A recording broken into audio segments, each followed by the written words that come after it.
नमस्ते। कहानियाँ दिल की में आपका एक बार फिर से स्वागत है। जीवन अपनी रफ्तार से चलता है, पर बदलाव बहुत मुश्किल हो सकता है। और क्या हो अगर सब कुछ एक साथ बदल जाए? अनन्या को भी ये एहसास हो रहा है अपनी पूरी जिंदगी के बदलने से। तो चलिए देखते हैं उसने कैसे इसको संभाला या नहीं संभाला।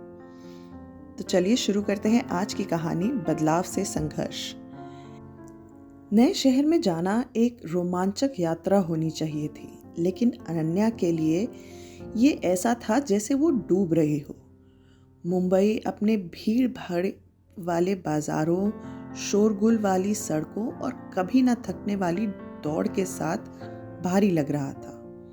वो यहाँ एक शीर्ष विज्ञापन एजेंसी में अपनी सपनों की नौकरी के लिए आई थी, लेकिन ऐसा लग रहा था जैसे शहर हर कदम पर उसकी परीक्षा ले रहा हो।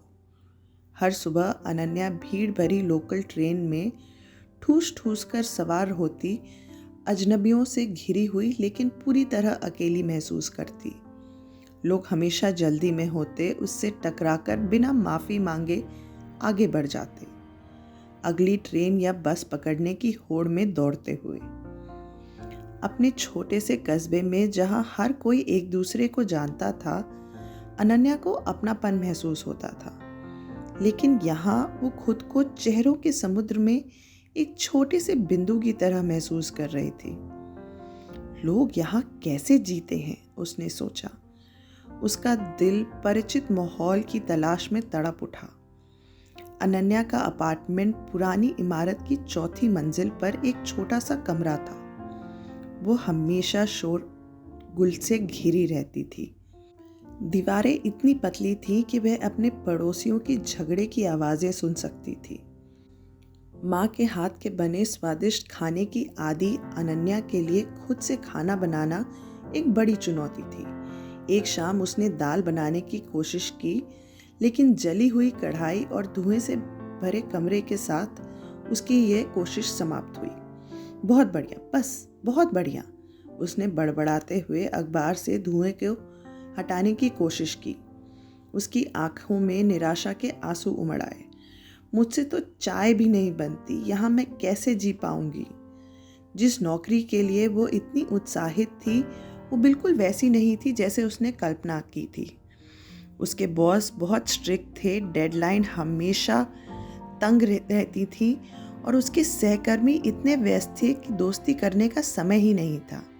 उसे अपने पुराने दोस्तों की याद सताने लगी थी, जो खराब दिन में उसका हौसला बढ़ाते थे। एक शाम काम के लंबे दिन के बाद अनन्या ने कांपती हुई आवाज़ में अपनी माँ को फ़ोन किया। माँ, मुझे नहीं लगता कि मैं यहाँ पे फिट हो पाऊँगी। सब कुछ कितना मुश्किल है यहाँ। उसकी माँ ने दिलासा दिया और कहा, समय दो बेटा, हर नई शुरुआत मुश्किल लगती है।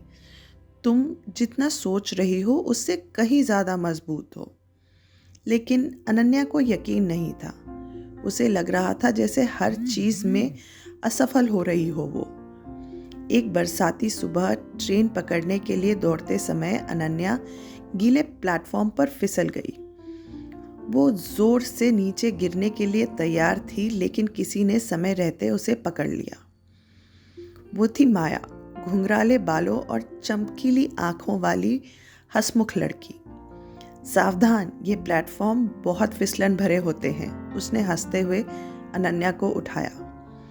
वे दोनों एक ही ट्रेन में चढ़ी और पहली बार अनन्या को किसी ने इतनी जल्दी में भी देखा। माया भी उसी ऑफिस बिल्डिंग में काम करती थी जहां अनन्या, और उसने अपनी शुरुआती मुश्किलों की कहानी अनन्या के साथ साझा की। मैं भी शुरुआत में बहुत रोया करती थी, माया ने स्वीकार किया। फिर मैंने शहर से लड़ना छोड़ दिया और उसकी लय के साथ बहना शुरू किया। बस यही राज है इस शहर में रहने का। माया की दोस्ती के साथ चीज़ें धीरे धीरे बदलने लगी। अनन्या ने वीकेंड पर शहर घूमना शुरू किया, मरीन ड्राइव जाना, स्ट्रीट फूड का मज़ा लेना और बुक कैफ़े खोजना। माया की सरल रेसिपी की मदद से उसने खाना बनाना भी सीख लिया। काम पर उसने डरना छोड़ दिया और अपनी क्रिएटिविटी पर ध्यान देना शुरू किया। उसके आइडियाज़ सराहने जाने लगे और एक दिन उसके बॉस ने कहा, अच्छा काम किया है अनन्या, ऐसे ही मेहनत करती रहो।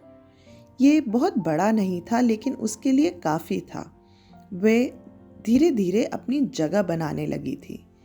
एक शाम मरीन ड्राइव पे खड़ी होकर लहरों को चट्टानों से टकराते देख अनन्या ने महसूस किया मुंबई नहीं बदली थी, वो बदल गई थी। अब वो शहर से नहीं लड़ रही थी बल्कि उसकी लय के साथ नृत्य कर रही थी। मुस्कुराते हुए उसने खुद से कहा, मुझे लगता है मैं यहाँ ठीक रह पाऊंगी। अनन्या जानती थी कि आगे भी संघर्ष होंगे, लेकिन उसे ये भी पता था कि वह पहले से कहीं ज़्यादा मजबूत है। जो शहर कभी दुश्मन जैसा लगता था, वो धीरे धीरे खूबसूरती से उसका घर बन गया था। आशा है आपको हमारी आज की कहानी पसंद आई होगी। कमेंट्स में ज़रूर बताइएगा ये आपको कैसी लगी। धन्यवाद।